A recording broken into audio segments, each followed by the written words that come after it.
Hey everyone, and welcome to this explainer. Look, if you're gearing up for NEET 2026, you already know the deal. Laws of motion can absolutely make or break your physics score. Today, I'm stepping in as your mentor to completely decode this syllabus. We aren't just going to sit here reading textbook definitions, no way. We're looking at the exact mechanics playbook you need to succeed, directly informed by a rigorous analysis of actual exam data.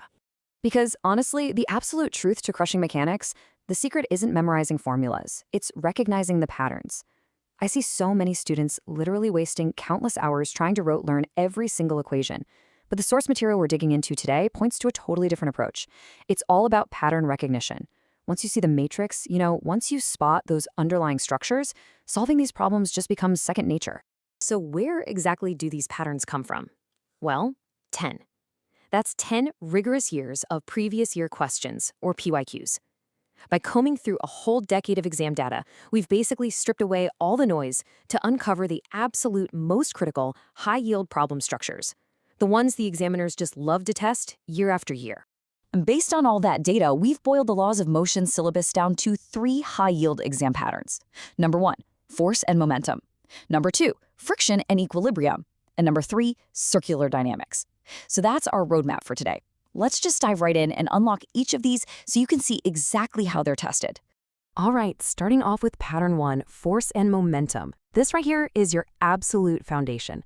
Now, our whole framework for this rests on Newton's 3 laws, right? First law is force and inertia, second is momentum, and the third is your classic action-reaction pair.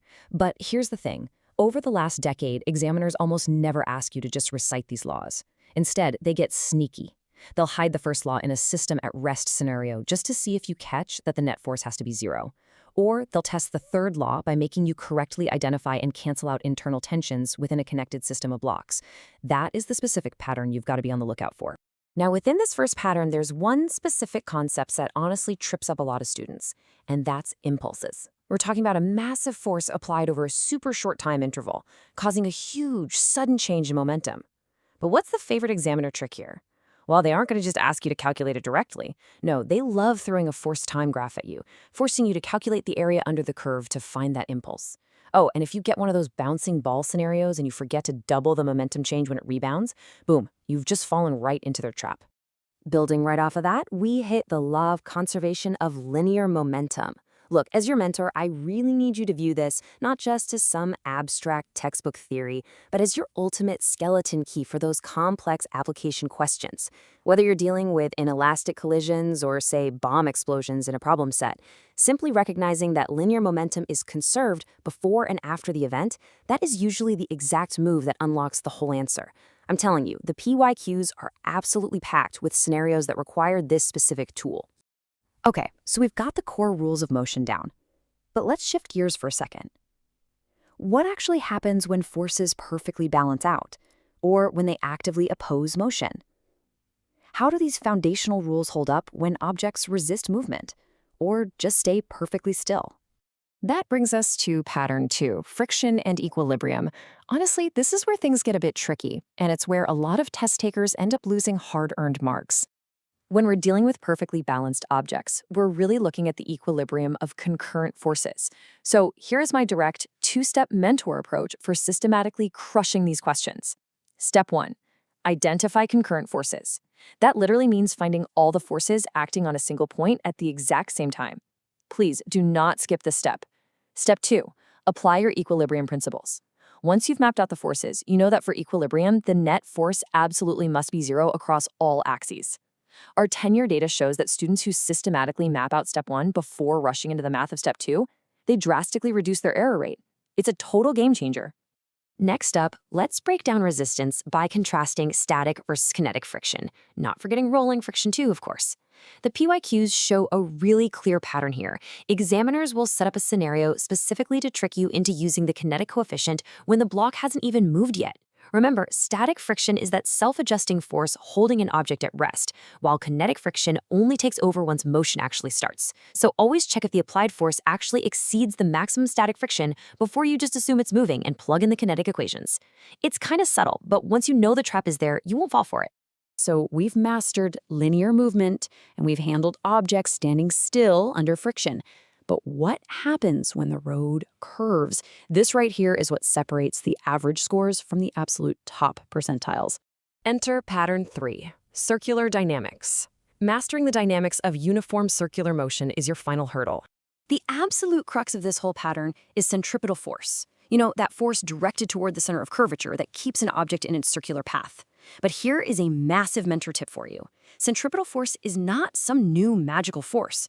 It's just a role played by other real forces, like friction, tension, or gravity. Spotting exactly which force is playing that centripetal role, that is the secret to solving literally every single circular motion PYQ from the last decade. If you don't confidently grasp this, the circular dynamics questions are going to feel completely impossible. Let me show you exactly how they test this with a classic syllabus scenario: a vehicle on a level circular road versus a vehicle on a banked road. On a perfectly level road, static friction is literally the only thing providing that centripetal force to keep the car from skidding out. But throw that car onto a banked road, suddenly a component of the normal force steps in to help out. That completely changes the dynamic and massively increases the maximum safe skid. The 10-year PYQ data practically screams that you need to know the mathematical difference between these two specific applications inside and out. All right, we've successfully decoded the 3 major patterns. Now it's time for the final synthesis, the mentor's winning strategy. Let's turn these isolated concepts into one unified, bulletproof exam approach. Think of this matrix as your ultimate visual cheat sheet. Notice how it seamlessly connects everything we've just talked about. In one column, you've got your core law, like Newton's second law or conservation of momentum. In the next, the resistance variant. So are we dealing with static, kinetic, or equilibrium? And finally, the circular application, recognizing if the problem forces you onto a level or banked curve. Now here's the real secret behind a decade of exam questions. The hardest problems actually combine these columns. They'll give you a banked road friction problem that strictly requires Newton's second law to solve. Using this table structures your mind to lock in that retention, so you can spot those crossovers immediately.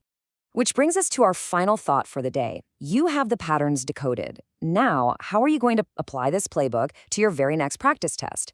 Because honestly, knowledge is only potential power until you actually put it to use. You've seen the 10-year data, you understand the 3 core patterns, and now you have the mentor's framework for connecting the whole shebang.